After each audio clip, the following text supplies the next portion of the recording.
রুশ president Vladimir পুতিনের সঙ্গে বৈঠকের ৩ দিনের মাথায় ইউক্রেনের প্রেসিডেন্ট ভলোদিমির জেলেনস্কির সঙ্গেও বৈঠক করেন মার্কিন প্রেসিডেন্ট ডোনাল্ড ট্রাম্প। ডোনাল্ড ট্রাম্পের আমন্ত্রণে সোমবার হোয়াইট হাউসে যান জেলেনস্কি। ছিলেন ইউরোপের গুরুত্বপূর্ণ নেতারাও।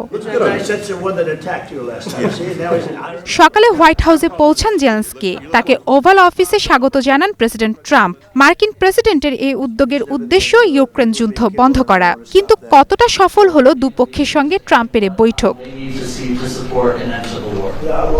প্রথমেই জেলেনস্কির সঙ্গে বৈঠক করেন ট্রাম্প। দুই নেতার কথাই উঠে আসে শান্তি প্রতিষ্ঠায় তাদের পরিকল্পনার কথা। ট্রাম্প জানান, যুদ্ধ বন্ধে হতে যাচ্ছে একটি শক্তিশালী চুক্তি।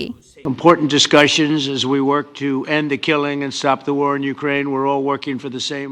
আমরা ইউক্রেনে দীর্ঘমেয়াদী শান্তি চাই। যুদ্ধ বন্ধে একটি শক্তিশালী চুক্তি হতে যাচ্ছে, যেখানে ইউরোপের সঙ্গে মিলে ইউক্রেনকে নিরাপত্তা দেওয়া হবে। অন্যদিকে জেলেনস্কি জানিয়েছেন, ইউক্রেন যুদ্ধ থামাতে হলে আগে রাশিয়াকে থামানো প্রয়োজন। তিনি ট্রাম্পের এ চেষ্টাকে স্বাগত জানান। যুদ্ধ বন্ধে পুতিন ও ট্রাম্পের সঙ্গে ত্রিপক্ষীয় বৈঠকের পক্ষে মত দেন জেলেনস্কি। আমি প্রেসিডেন্ট ট্রাম্পকে যুদ্ধক্ষেত্রের মানচিত্র দেখিয়েছি, ব্যাখ্যা করেছি কোন এলাকায় কোন পক্ষে নিয়ন্ত্রণ রয়েছে। শান্তি প্রতিষ্ঠার জন্য রুশ প্রেসিডেন্টের সঙ্গেও সরাসরি বৈঠকের জন্য প্রস্তুত ইউক্রেন। জেলেনস্কির সঙ্গে বৈঠক শেষে ট্রাম্প যুক্তরাজ্য, ফ্রান্স, জার্মানি, ইতালি, ফিনল্যান্ড ও ন্যাটোর নেতাদের সঙ্গে আরেক দফা বৈঠকে বসেন।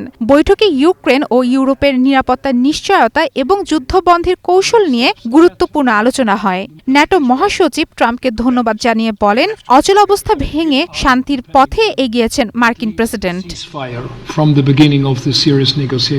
আলোচনার সময় হোয়াইট হাউস থেকেই রুশ প্রেসিডেন্ট পুতিনকে ফোন করেন ট্রাম্প। দুই নেতার মধ্যে প্রায় 40 মিনিট কথা হয়। বৈঠক শেষে ট্রাম্প জানান, রাশিয়া ও ইউক্রেনের মধ্যে সরাসরি বৈঠকের পর একটি ত্রিপক্ষীয় বৈঠক হবে, যেখানে 3 জন প্রেসিডেন্ট পুতিন, জেলেনস্কি এবং তিনি নিজে উপস্থিত থাকবেন। অন্যদিকে হোয়াইট হাউসের বাইরে জেলেনস্কি সাংবাদিকদের জানান, আগামী 10 দিনের মধ্যে ইউক্রেনের নিরাপত্তার বিষয়টি নিশ্চিত করা হবে। ফরাসি প্রেসিডেন্ট ইমানুয়েল ম্যাক্রন বলেন, শক্তিশালী ও স্থায়ী শান্তি প্রতিষ্ঠা ছাড়া ইউরোপের নিরাপত্তা নিশ্চিত করা যাবে না। জার্মান চ্যান্সেলর বলেন, যুদ্ধবিরতির বিকল্প নেই। ইতালির প্রধানমন্ত্রী, যুক্তরাজ্যের প্রধানমন্ত্রী এবং ফিনল্যান্ডের প্রেসিডেন্ট সবাই শান্তির গুরুত্ব তুলে ধরে ইউক্রেনকে সমর্থন অব্যাহত রাখার প্রতিশ্রুতি দেন। এদিকে রাশিয়ার পক্ষ থেকে প্রস্তাব এসেছে, তারা কিছু দখলকৃত এলাকা ফিরিয়ে দিতে পারে, তবে দোনেৎস্ক ও লুহান্স্ক অঞ্চল ইউক্রেনকে রাশিয়ার হাতে তুলে দিতে হবে। কিয়েভ এমন শর্তে রাজি না হলেও আলোচনার দরজা এখনও খোলা রয়েছে বলে ইঙ্গিত মিলছে। ইউক্রেন যুদ্ধ বন্ধে হোয়াইট হাউসের এই বৈঠক নিঃসন্দেহে একটি ঐতিহাসিক কূটনৈতিক পর্ব।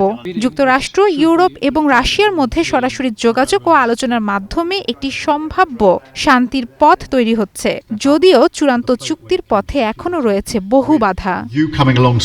মারফুয়াতুন রুচি, স্টার নিউজ।